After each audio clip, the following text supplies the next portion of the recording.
Notre présence ce matin s'inscrit dans le principe que quand on est démocrate, quand on est républicain, quand on aime son pays, quand on est patriote, chaque fois qu'il y a des injustices quelque part, il faut se lever contre. Et l'injustice dont il s'agit aujourd'hui, c'est l'injustice contre notre démocratie, c'est l'injustice contre la liberté d'expression. Et vous savez que celui que nous tous nous avons connu comme frère Rumvi, pendant près de 8 ans, a été un éveilleur de conscience, a été un alerteur sur les mauvaises pratiques d'une gouvernance véritablement opaque, d'une gouvernance d'exclusion, d'une gouvernance d'appauvrissement du peuple, d'une gouvernance qui transforme les dirigeants en bourreaux des citoyens qui sont censés protéger. Frère Rumvi, pendant près de 8 ans, a alimenté le peuple béninois chaque vendredi par ses chroniques. Nous sommes ici pas pour dire que Frère Rumvi a tort, Frère Rumvi a raison, mais nous disons sur le principe que tout citoyen béninois qui commet une faute peut être arrêté pour répondre de ses actes, mais il y a une procédure qu'il faut respecter, il y a des lois de la République et l'État ne peut pas commettre une infraction en voulant se réparer une autre infraction. La manière dont le frère Rumvi a été arrêté ou a été kidnappé, des gens disent arrêté, il n'a pas été arrêté, il a été enlevé. Et je voudrais que vous, au niveau de la presse, vous puissiez rectifier ça. Donc, il a été kidnappé. Quelle est la loi au niveau de notre pays que nous considérons encore comme état de droit qui justifie qu'on aille enlever un citoyen de la manière dont il a été enlevé? Sur quelle base légale est-ce qu'on peut procéder ainsi? Est-ce qu'il y a eu un mandat d'arrêt? De toute façon, il y en a qui se demandent, bon, pourquoi vous ne voulez pas attendre d'entendre ce qu'on lui reproche avant de commencer par opiner? Non, il y a la forme, il y a le fond. Nous, ici, aux côtés du Parti Les Démocrates, nous sommes ici pour défendre les droits de l'homme, de notre frère Rumvi. Sur la forme, la procédure a été bancale et qu'on ne sait pas de faire des rattrapages procéduraux pour ensuite coller des choses à frère Rumvi. De toutes les façons, il a un collège d'avocats déjà mobilisé et nous demandons au peuple de ne pas avoir peur. Parce que ce qui est arrivé, ce qui est en train d'arriver au frère Rumvi, c'est un processus d'intimidation généralisée. L'alternance aura lieu en 2026 et nous pacifierons les cœurs, nous réconcilierons notre pays et nous rassemblerons tous les Béninois, y compris ceux qui aujourd'hui sont en prison pour des raisons politiques, y compris ceux qui aujourd'hui sont forcés d'être en exil pour des raisons politiques. Trop, c'est trop, le Bénin doit être libéré et c'est pour cela que nous sommes ici, pour montrer à frère Rumvi et à tous ceux qui agissent comme frère Rumvi qu'ils ne seront pas seuls quand ils seront attaqués. Parce que si nous ne nous mobilisons pas, personne n'aura le courage de se lever pour la République. Nous sommes ici ce jour, 19 août 2024, pour soutenir le frère Rumvi, qui est un activiste politique.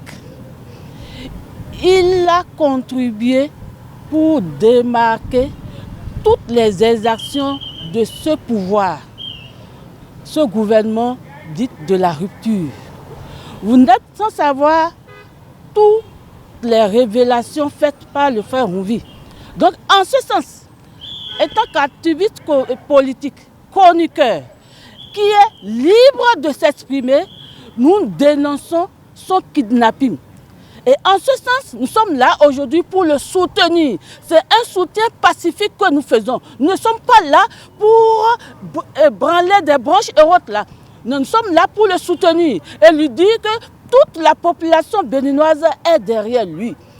Toute la population béninoise est de cœur avec le frère Rumvi qui est libre, étant citoyen béninois, est libre de s'exercer, de faire toutes ses actions sur son territoire comme à l'extérieur. Parce que nous sommes libres.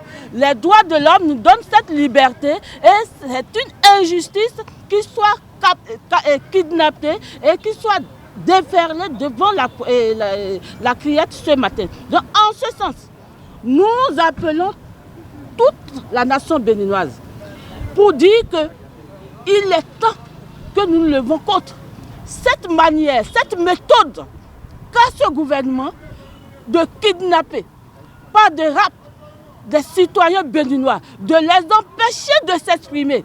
Et vous, les journalistes, vous êtes les premiers interpellés. C'est à vous, on vous demande de ne plus vous exprimer. Et vous avez le droit de véhiculer ce message. Frère Oumvi doit être libéré purement et simplement. Et nous interpellons le président Talon. Nous lui disons que tel qu'il est revenu au pays et qu'il a pris les arènes de ce pays, nous lui demandons que d'ici 2026, qu'il laisse le pays tel qu'il l'a trouvé. Toutes ces exactions, on en a marre.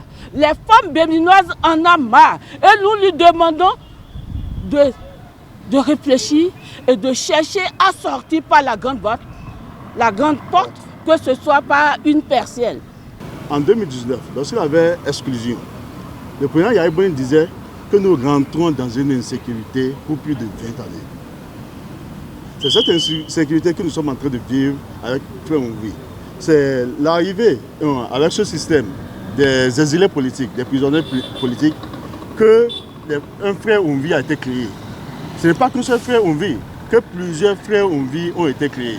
Aujourd'hui, qu'on arrête quelqu'un, qu'on kidnappe quelqu'un, que des babous vont aille dans un pays étranger, kidnapper quelqu'un qu'on nous présente comme Frère Oumvi, c'est de notre devoir, en tant que représentant du peuple, d'être là aujourd'hui pour voir ce qui se passe. Pour pouvoir montrer à la face du peuple que l'arrestation, le kidnapping de Frère Oumvi, c'est un acte prémédité. Il ne nous fait plus peur, qu'il le sache. Je dis, je le répète, Monsieur Patrice Talon, vous ne nous faites plus peur.